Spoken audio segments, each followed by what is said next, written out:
This is the PR Podcast, a show about how public relations helps you tell your story to the world. We talk with great PR practitioners who have the skills, creativity, and just plain savvy to get their clients noticed. Now here's your host, Jody Fisher.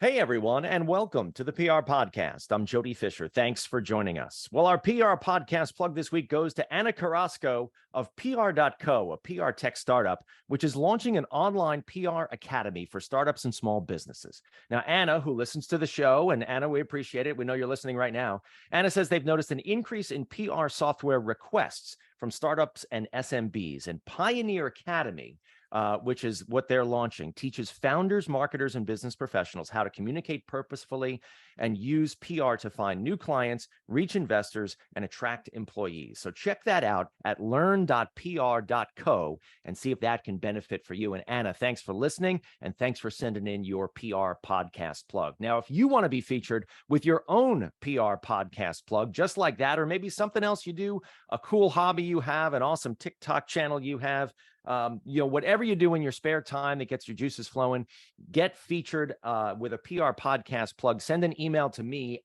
jody@jodyfisherpr.com, or reach out on one of the socials for either the PR podcast or my personal social at Jody Fisher, anywhere you can find me. And send in your PR podcast plug. We'll feature you at the top of an upcoming episode. Now, on with our show for this week. Dr. Kerry O'Grady is an associate professor of public relations and communications based in New York City. She's been teaching for 14 years and is currently working at Columbia University, the Rochester Institute of Technology, and Campus.edu, to name a few. A self-described savage truth teller and fearless advocate of PR education, she helps universities with systemic improvement and updating curriculum to meet employer needs. A thought leader and sought-after pundit, she's frequently featured in media discussing the realities of the PR profession and is passionate about preparing the next generation of practitioners for success in the field. I know we're going to have a great conversation today. Kerry, welcome to the PR Podcast. Thanks so much for having me. This is going to be a blast. So, Kerry, what is it like teaching the next generationers of practitioners in the field? You got a lot of young people coming up that want to be PR people and are actually studying PR in the college and the postgraduate level. What are those conversations like? What are your interactions with them like? It's such a good question. So I think the landscape has changed, especially over the past 10 years. And what we're doing now in the classroom is really focused on something called applied practice. And where, when you think about college or education in general, right, it's a lot of textbook, it's a lot of archaic theory, that type of stuff. And while foundations are important, what we're really talking about in the classroom with students is what's in the news today. How can we give you the foundations and the benchmarks from theory and all of those types of formal educational components, but how can we bring that to a practical experience so that you can take those skills that we teach you in the classroom that night or that day and bring it to work the next day or bring it to your internship the next day. And so that's what we're really focused on in the classroom. And that means culling every day the news to make sure that we are up to date and bringing those experiences into the classroom and having open, honest, and authentic discussions, even if they're uncomfortable about what's happening in the news. It's about bringing a lot of faculty or adjunct faculty, meaning that they work during the day and then bring their experience to the classroom. What happened at work that day that we can inspire a lesson around, right? And also having fun too. It's important that you understand that education has to be enjoyable. That doesn't mean that it's always going to be enjoyable. Sometimes you have to learn things that you don't want to learn and also be uncomfortable in your education. That's how you grow and thrive. But it's really important to have fun and enjoy the learning experience as well. So those are the things that we're focusing on in the classroom and the conversations we're having with students.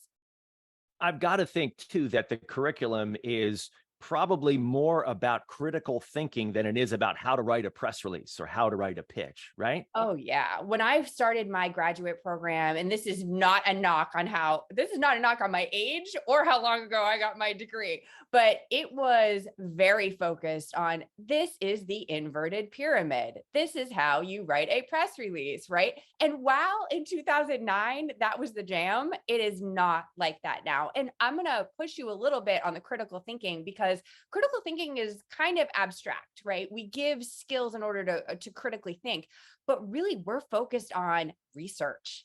How PR practitioners can incorporate research and data-driven decision-making into their daily lives, and to be that cutting-edge practitioner that can have a seat at the table and say, do we have data to back that up before we jump to a solution to give to a client, right? We're very focused on collaborative problem solving, the Socratic method, which means asking more questions than giving answers. What do you think? How would you do that? If you were sitting at your desk and you got an assignment, would you immediately jump to asking questions, or would you take the time to see if you can figure it out? That autonomous learning, those are things that we're focusing on. That adaptability and that agility in the field is key to be able to be successful in the field these days. So bring us inside your classroom. What are you hearing from young people who are studying public relations, studying communications? What's on their mind? And I'm interested, what's their perception of what they think public relations is? I'll be honest, it depends on where you come from, is your definition of public relations. Internationally, I think we all understand, or if you don't, it's a fascinating read. If you do some data mining on this, in other cultures, public relations is advertising, right? Or it's marketing. And so there's that amalgamation of what it is. And so when you're talking about what US based PR is, we know that it's all about the relationship building. The definition of public relations is building mutually beneficial relationships between an organization and its public, right? And so in every single course, we're focused on that relationship building, but not in the way that you see Samantha from Sex and the City going to parties and relationship building that way, right? Or even the Olivia Popes of the world, like PR. Sorry. Oh, let's not even get started. Sorry, people, this is not how that works, right? And sometimes we have to take the time, depending on what the baseline understanding is of PR, and break it down for the students that that's not the reality of the profession. The reality of the profession is that you better be nimble and you better be quick and you better know how to write well and write on a million different platforms, that you have to be that autonomous learner that I talked about before that figures things out on the fly. Life doesn't come with a template. I say that all the time to my students. Life doesn't come with a template. So anytime they ask me for a template, I'm like, well, life doesn't come with one. You can have benchmarks and you can have the learning, but you have to be able to work through these things. And so relationship building means doing what you need to do for the client and proving through your data-driven decision-making, through your ability to write well, through your ability to answer their challenge or their opportunity with a solution that's going to impact their bottom line. That's the relationship building these days. That's the definition of relationship building, because with turnover at agencies and clients wanting immediate gratification and all of those components, I know you're giving me the face and I totally get it. No. Because this is what we try to tell our students. You providing solutions that work is what builds relationships these days. You can go to a party, you can do whatever, but at the end of the day, that business means everything to you. And that means that relationship that you build by providing solutions that make a difference in the world and in their bottom line is the key. Yeah, providing value for sure. What do you think the benefits are? Now, this, you're talking to an English major who started out as a radio reporter, right? Yeah, you too? Same. Right, so I was an English major too. One of my majors, sure. Right? $100,000 to figure out how to speak, write, and read English. Great investment. But in any case, in all seriousness, I went into a career as a radio reporter first, and then translated those skills as a reporter into a career in PR. What are some of the benefits for a person formally studying public relations as a degree track? And what are some of the benefits to then taking that further, pursuing a postgrad, like a master's degree type of a program? Yeah. So there's a couple of skill sets that you build with a formal education in PR that you don't always get by just doing self-learning. So one of the things is being able to be a very targeted, meaningful, deliberate writer. Now, writing takes practice. As an English major, you know that, right? But writing for public relations takes a different type of skill set than an English major, or even if you did an undergraduate education, and if you're going for your master's in writing. I like to tell my students all the time, spend words like money. And that's a skill set that you learn with a formal education in public relations, right? And so that means saying what you need to say in the tightest way possible, because the more you clutter your writing, the more you come off as not confident in what you're going to say. And that means learning how to eliminate unnecessary adverbs and adjectives, and instead using strong nouns and verbs and the active voice. As an English major, we didn't learn that. We learned more about the fluffy stuff, right? So that's one formal part of education. The second part of formal education, I would say, that is a benefit is your ability to work with other people that are outside of your organization and help build your own skill set through the eyes of other people. When you are very focused on, if you're just going into an undergrad PR program for the first time, this is your first stint in PR, or if you're going for a master's, the same point is made that you have never experienced other viewpoints. And the great thing about PR, it's unlike, sorry, finance people, but you get a variety of individuals who work in different areas of communications that can help you build your toolkit in order to solve pressing issues. And so you have somebody who works in agency, you have someone who works in-house, you have someone who has only had an internship in PR, and everybody comes from these different perspectives. And when you're in a classroom together, that's a very powerful thing. And to that point too, you learn diverse perspectives, and it helps alleviate and overcome any systemic biases you might have, or stereotypes, right? Those are also really big things that you get from a formal education. And then the third thing is not going to make me popular, but mostly when you go for, again, like, this is one sticking point I have, and I know I've mentioned it so many times already on this podcast, but research and being able to do basic mathematics as a PR practitioner is imperative. And it is shocking how many people come into PR at the undergrad and the graduate level, and they do it because they don't want anything to do with math at all, or numbers. And I'm like, excuse me. Okay, and you're raising your hand, but it is. I'm sorry to interrupt your story. I tried helping my son, who is in 8th grade, do his practice for his Regents exam the other night. I gave up 30 seconds in. And that's why you need a formal. Go ahead.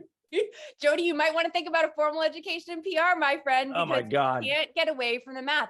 Really good PR programs have classes in statistics, in communications research, in investor relations, because nobody in PR, I would say 90%, and this does off the top of my head, does not know how to look at numbers and turn them into insights that are going to help clients make informed decisions. And they don't know how to create meaningful surveys that have a target population and a sample size, right? That gets to really meaningful data. One of the things that we talk about, or I talk about frequently in my classes, and that I mentor faculty if they're going to be teaching communications research or communications mathematics, is bring out really bad examples of stories in the news about, 90% of people want to online date. Look at the sample size that is included there. Who's funding that research, right? These are the things that we have to be super critical about, and to be able to talk about these numbers intelligently, and also counsel C-suite leadership on what these numbers mean, who might not have that training, gives you a competitive edge in this marketplace today. Such great points, and so much that we could spend a lot of time talking on there. But let me sum it up with this question for you then. Given all that terrific background, are you seeing graduates getting jobs when they're graduating, whether it's at the 4-year degree period or at the postgraduate level? Are they getting jobs, and are they getting the jobs they want, that they studied for? So it depends on what type of student you were during this formal education, I would say, right? So the short answer is yes. But the most successful students that get the jobs that they want were not afraid to challenge themselves through their education. They didn't want it easy. They wanted to take the harder classes. They wanted to really get uncomfortable, right? And maybe even took classes that they didn't even want to take because they knew that it was going to be beneficial to them in the future. I would say those students are the most competitive in job interviews today in PR because, as you know, the PR job, where it used to be very siloed before and you did this specific thing, that is not how jobs are created anymore. You're doing social media, you're doing research, you're doing all of these different components. And people who are hiring for the best and highest paying jobs in PR are looking for that unicorn candidate that can do all of those things. And so I would say for anybody who's listening to your podcast that's in school right now or thinking about it, challenge yourself and really get in and get dirty with the classes and always challenge yourself within that. I would say the other thing is that students who are coming out of programs feel very empowered. And the reason why I say that is because we are just coming out of the curve of pandemic realness, right? Where layoffs were aplenty and departments were shrinking. But one of the areas and one of the industries in communications that continued to grow during the pandemic was PR. And the reason why is because everybody was misstepping with their communications. Everyone realized that they needed a communications professional at many different levels of an organization. And the missteps that we saw in the media with organizations that didn't have strong PR after their unfortunate circumstances, they staffed up again with people in PR. And so it's a great time to be in public relations. It's a great time to learn how to be the best practitioner you can and using all of those skills and really going after those jobs and bringing a portfolio or bringing writing samples or things that you've done in school and really talking about what you learned through that experience is so important. And this is a good plug for me too, is that I did not mention grades in that conversation at all. Grades are very important in PR. Don't get me wrong, like they are, but it's the learning that you talk about in your job interview and how you stretched yourself. No one's going to ask you what you got in PR writing one. Absolutely agreed. So if I'm a young person and I'm considering a program, a PR program, I'm choosing among schools, are there criteria, are there things I should look for inside of a program that make one maybe more beneficial or better than the other? This is a tricky question because I think that choosing a school is like dating. You need to figure out what feels right. You need to go on a couple of dates first through maybe sample classes, meeting some faculty, orientation to see if you vibe, right? And so what I would say general criteria is making sure that the program has what you need that marries to what you want to do in the future. That is number one. Don't go for a program just by name or because you hear that it's popular. Really dig in and make sure that it has what you want as a career and move forward in that capacity. So that's number one. Number two, talk to the faculty first. See if the faculty have jobs that are like the ones that you want later on. That is a great way to build relationships and mentorship from the jump when you get into a program. That's really important. So one of the things in my past life, I've been lucky enough to work at many different schools that in many different PR programs that have different specialties. And I am not afraid to tell students when they say in their application, oh, I want entertainment PR. And I'm like, we're not the place for you. We don't have any faculty who work in entertainment PR, and we don't make classes that are dedicated to that. So is this going to be the best experience for you? Maybe, maybe not. And then the third thing I'll say is see where the graduates end up. Ask for that type of information. Job placement is really important. The statistic means less than the titles that these individuals have once they get out of the program. So I would say those three things are the first things that you want to look at when you're trying to see if a program is right for you. And of course, I would be remiss not to talk about the representation of the faculty, making sure that there's a diverse faculty that gives you many different perspectives, and also the cost as well. I am not somebody who, as someone who is in great debt with their own education, I try very hard to ask students to consider the cost of their education before going into it. If there's tuition reimbursement at their organization, if there are other subsidies like scholarships or things like that. So all of those factors are in my hot list of things to consider before choosing a program. That is a fantastic list. And I hope young people who are going into school considering a PR education took notes. And if you didn't, wind this back and write everything down that Kerry just said, because it's all great. Because here's the reality is that it's probably the second biggest purchase you're ever going to make in your life behind a house, right? And so many young people, and this is a function of them being young and maybe being, a little inexperienced or whatever, not having as much wisdom as you might later in your life. They just go and like, oh, that's the place I want to go. Why? Because it feels right. Because the sweatshirt feels good. Because of what I heard, or my friend is going there. And they don't do a lot of research. And I'll admit, I didn't do a lot of, well, no, that's not true. I did research because I went to the school that I did because they had a radio station I was going to be on the first day. So I actually did do that research. I take that back. I'm actually maybe a little smarter than I think I am. But so many young people don't bother doing that research that you just ran down, talking to the faculty, talking about the graduate outcomes, talking about, the programs and whether it's a fit for what they think they want to do.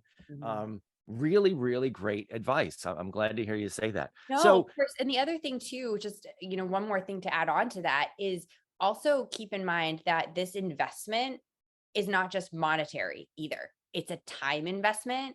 It is a learning investment. And it's also not a transaction either. I think, Googling what's happening in education today, it's really important to understand that if you choose to continue your education, that you need to prioritize it, and that it is a commitment to the faculty member and the student having a transfer of learning. It's not just something to get done. Enjoy the experience and really take the time to say, this is my time to better myself and be the best practitioner I can. And I'm going to take this next year, 2 years, or 4 years in order to do that and really prioritize your learning. that's great stuff. So as a proud professor, have you had students that have gone on to rock star careers or landed jobs that are just amazing, exactly what they wanted, or make their dreams come true?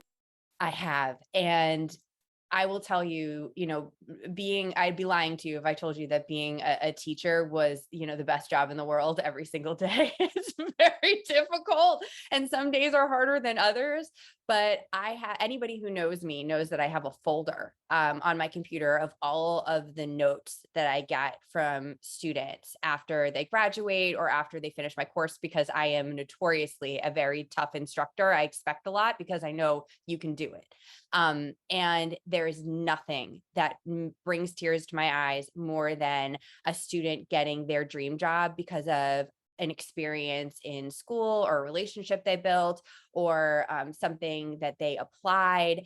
And it is like some of the people that I've taught, watching them grow and thrive over these last 14 years. I'm like, can I work for you? Like, I feel Right. like because you're so much better than I ever dreamed. And I think just like a choreographer, right? When they put something on stage and it's better than you ever imagined, that's how I feel about some of my students. And especially if they struggled through coursework or struggled through my course and even hated me at times. There's nothing better than seeing them use those skills or win awards for them. And you're like, wow, I can take like maybe 5% of that credit, but wow, I'm so amazed by you. I say a lot to my favorite students or the ones that are most impactful. I'm like, I'm in awe of you. And there's nothing better as a teacher than those moments.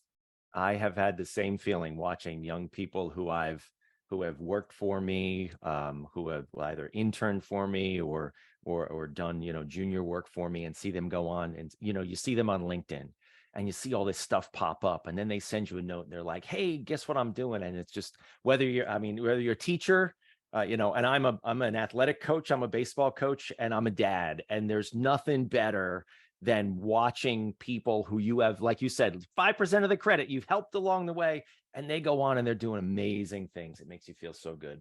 Mm-hmm. Total gas in the tank. Well, Kerry, this has been a great conversation. Thank you so much for lending all your perspectives and your advice. I think really an optimistic view, especially for young people who are going into the profession. And that's what we want to convey, is we want to help people along their way, because young people really need, I think, a lot of help and a lot of guidance getting started and getting pushed in that right direction. So it sounds like you're doing great, great work. Thank you. We are going to segue now.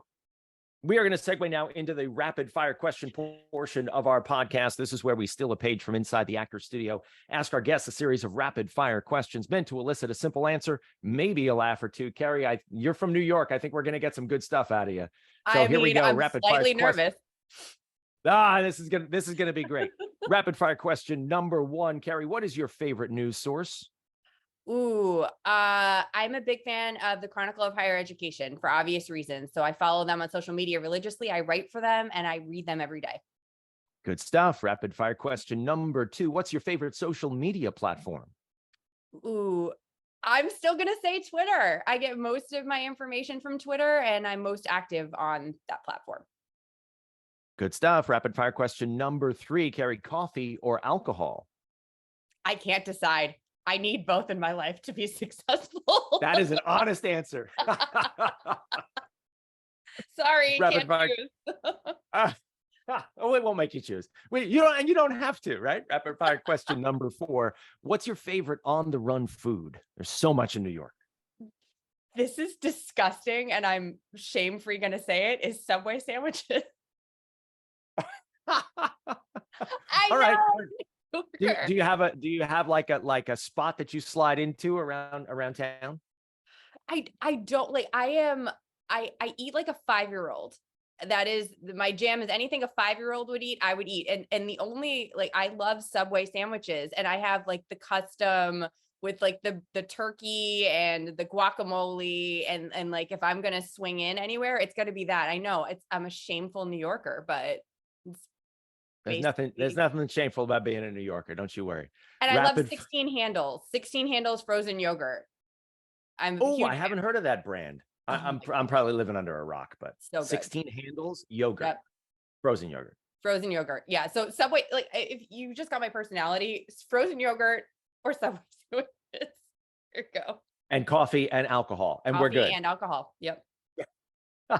All right, Kerry O'Grady, rapid fire question number 5. What do you want to be after you finish this career? Oh my gosh. I cannot imagine me not working in higher ed, to be honest. And I work a lot. And so I can't imagine, I think I'm going to be an old lady still working in higher ed at some point, but I would love to, if I could have a second career, I would love to do something with law. Very surprising answer. I know. I would love to be an advocate or an ally or do something in the legal system to make it better. Well, I think you probably have that in your blood after talking with you today. It sounds like that would be very second nature to you. I almost went to law school after my English major. So, oh my God, glutton for punishment. I know, but I love the law. I'm a big rule follower and I love protocol. And so I think that would be my second career if I had a second life and more time. All right. Well, Kerry, this has been a great conversation. Please let people know how they can find you online. You can find me on LinkedIn, Dr. Kerry O'Grady. Please feel free to follow me there, or you can follow me on Twitter. You'll get a lot of higher education talk, PR talk, and usually Bravo pop culture. And I'm at O'Grady KL. Sounds good. Thanks again, Kerry. And thank you, everyone, for listening. Please remember to subscribe to the show, connect with us on Facebook, Twitter, Instagram, and TikTok at The PR Podcast, and send us a question or a comment. Our intro is by Christopher Appold. You can find him and his fantastic photography on Instagram at Christopher_APPOLDT. Check him out there and hire him for all your photography needs. You can find me online at Jody Fisher on all the socials and on the web at jodyfisherpr.com. We'll see you next time on the PR Podcast.